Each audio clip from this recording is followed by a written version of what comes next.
লোককে আমি বলেছিলাম যে আপনারা হচ্ছেন বাংলাদেশি। বলছি আমি কৃষ্ণনগরের লোক, আমি বাংলাদেশি, আপনারা হচ্ছেন ফরেনার, আপনারা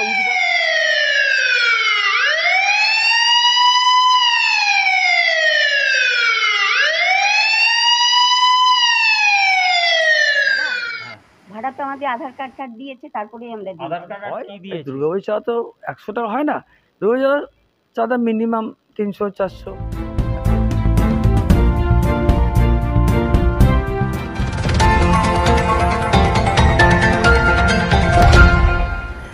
বেহালায় বাংলাদেশিরা ভাড়া রয়েছেন বলে 8ই সেপ্টেম্বর সোমবার এলাকায় শোরগোল পড়ে যায়। এদিন রাতে কলকাতা পুলিশের একটি ভ্যান পৌঁছে যায় বেহালার নফরচন্দ্র দাস রোডে। স্থানীয় ক্লাব ত্রিশক্তি সংঘের পক্ষ থেকেও কয়েকজন সদস্যকে দেখা যায় 18-4 নফরচন্দ্র দাস রোডের ওই বাড়ির সামনে।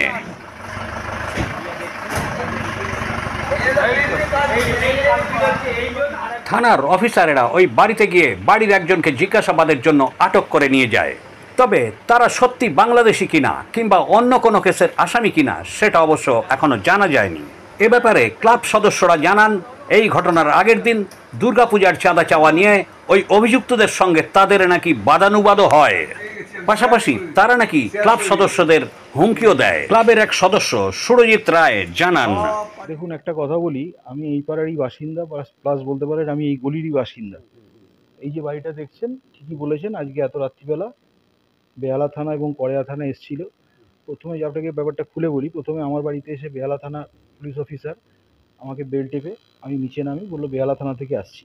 আমি নামলাম নিচে, আমাকে বললো এই লোকগুলোকে চেনেন? তা আমি বললাম যে এরকম একটা লোককে আমি দেখেছিলাম, আপনারা কালকে দেখতে পারেন, এই বাড়িতে থাকে। তখন ওনারা এই বাড়িতে ঢুকলেন এবং ওনাদেরকে আইডেন্টিফিকেশান করলেন যে সঠিক লোক এইগুলো। এই নাম্বার 1। নাম্বার 2, এর কী ব্যাপারে পুলিশ এসেছিলেন, আমরা বললেন যে কড়েয়া থানা বেহালা থানা যৌথভাবে আজকে এখানে এসছেন। কী ব্যাপারে কী কেসে এসেছিলেন সেটা থানার ব্যাপার। রাত মোটামুটি তখন বাজে 12টা ক্রস করেছে, 12টা 5-10 হবে, তখন এসেছিলেন আজকে। তা কী ব্যাপারে এসেছিলেন সেটা ওনারা বললেন না কোনোটা কী ব্যাপারে।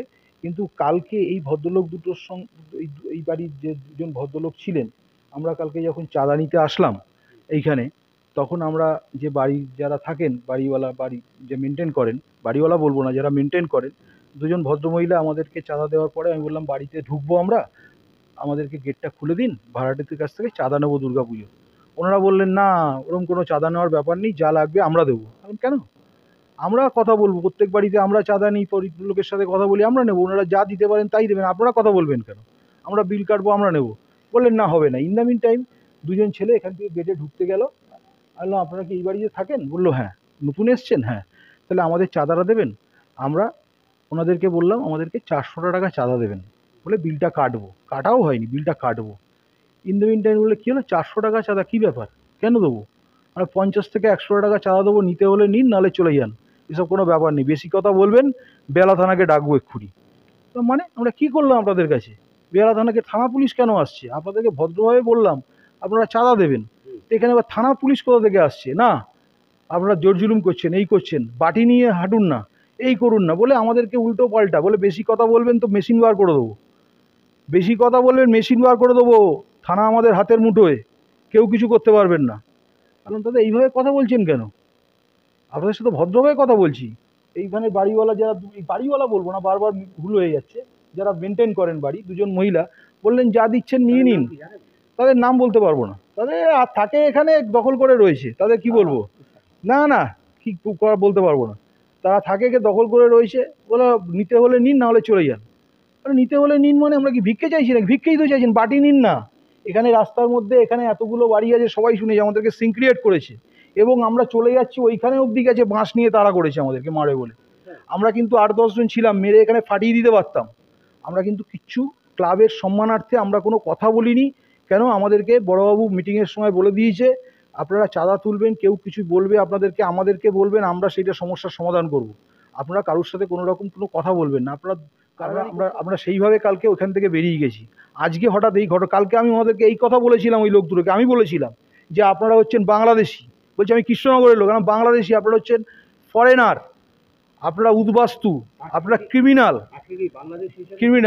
আমি বলতে পারবো না দাদা কী হিসেবে এসছে পুলিশ, আজকে যৌথভাবে কালকের ঘটনার পরেই আজকে পুলিশ এখানে এসে আজকে ওনাদেরকে অ্যারেস্ট করে নিয়ে চলে গেল। আর মা ছোট ভাই দেশে ভাড়া নিয়েছে, ছোট ভাই ভাড়া নিয়েছে, ও সব আধার কার্ড টার্ড সব দিয়েছে। হ্যাঁ না, মা আর 2 ভাই, মা আছে তো উপরে। হ্যাঁ মার সাথে তো ওনারা কথা বলে গেল। হ্যাঁ কি অভিযোগ বললো? উনি কি ফেসবুকে একটা কি মহিলা ছোটবেলা বন্ধু ছিল, সেই নিয়ে একটা কি ঝামেলা হয়েছে। সেটা কোথায়? সত্যব্রত দাস। আজকের ঘটনা পুলিশ এসছে, আমরা অতটা কিছু জানি না। পরে শুনলাম আমরা যে এখানে পুলিশ এসছিল, এসে ওদের কোনো ব্যাড রিপোর্ট আছে, যে কী আছে জানি না। তা পুলিশ এসে মনে করলো ওদের কোনো বদনাম আছে, কিছু না। কিন্তু ব্যাপারটা হলো, আমরা চা তুলতে এসেছিলাম, আমরা একটা চা চেয়েছিলাম, ওরা তখন বললো যে 100 টাকা বেশি চা দেবো না, নিতে হলে নিন, না নিতে হলে চলে যান। যখন আমরা বললাম 100 টাকা কি চাঁদা হয়? এটা যেটা হয়, দুর্গাপুজোর চাঁদা তো 100 টাকা হয় না, দুর্গাপুজোর চাঁদা মিনিমাম 300-400 একটা হয়। কিন্তু আপনি 100 বলছেন, 50 বলছেন, এটা তো চাঁদা হয় না। তো বললো ওটা নিতে হলে নেবেন, না নিলে চলে যান। এরপরে কথা বললে আমি পুলিশকে ফোন লাগাচ্ছি, পুলিশ এসে আপনাদের তুলে নিয়ে চলে যাবে। পুলিশ অবশ্য সূত্রের খবর অনুযায়ী জানা গিয়েছে, এখান থেকে যাদের আটক করা হয়েছিল তারা আপাতত জামিনে মুক্তি পেয়েছেন। পরিমল কর্মকারের রিপোর্ট, এখন দিনকাল নিউজ, কলকাতা।